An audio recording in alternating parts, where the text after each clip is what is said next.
The right question is, what do we do to avoid a breakdown by being engaged seriously in the peace process? And for the last 8 years, we haven't been. And that's why we have the mess like we have right now in our hands. You can't blame what is happening in Israel right now on the Bush administration. Yes, you can. No, you can't. Well, look, Joe. Okay, let's go back to 2000, Dr. Brzezinski. You and I both know Bill Clinton gave Arafat and the Palestinians everything they could have wanted. Such a stunningly superficial knowledge of what went on that it's almost embarrassing to listen to you. Oh, is it? If you were to look more closely at what happened in the Clinton-Camp David discussions, you would know that what we have just said is absolutely wrong. There were all sorts of provisions and catches to the so-called proposal, and it wasn't rejected. The negotiations went on in Taba, and then there were elections in Israel, and Sharon came in, and everything got aborted.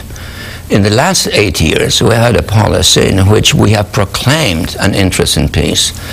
Condi Rice has traveled 16 times in 21 months to the region, proclaiming, you must do this, you must do that, but the United States never exerted itself. So the issue that Obama faces, and that's a question that you raised, is, are we going to be sitting there issuing condemnations, whether it's of Hamas or of Israel or anybody else, or are we going to be seriously engaged in the peace process? That is the question. We have another block, and I'm very excited about that because I'm stunningly superficial. Chief, I look forward to you educating me and the rest of America. Hold on, the rest of America and the rest of the foreign policy community who have said time and again, Arafat walked away from the best deal he could have got, and that the Palestinians never miss an opportunity to miss an opportunity. You're repeating slogans. You're repeating slogans. He did not walk away. What he said was, I'm going to take the proposal to all of the Arab capitals and see how they react, because the proposals were controversial. And then negotiations went on, even after Christmas, where Clinton and Arafat met, and they were going on in Taba in January, after Clinton was already leaving office, and then the process got aborted.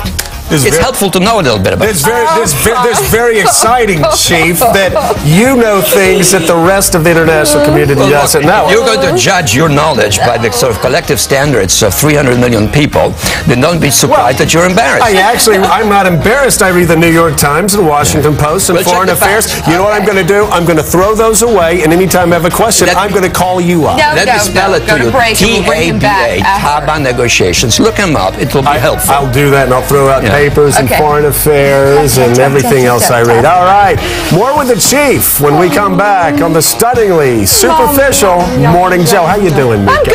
I'm good. Good.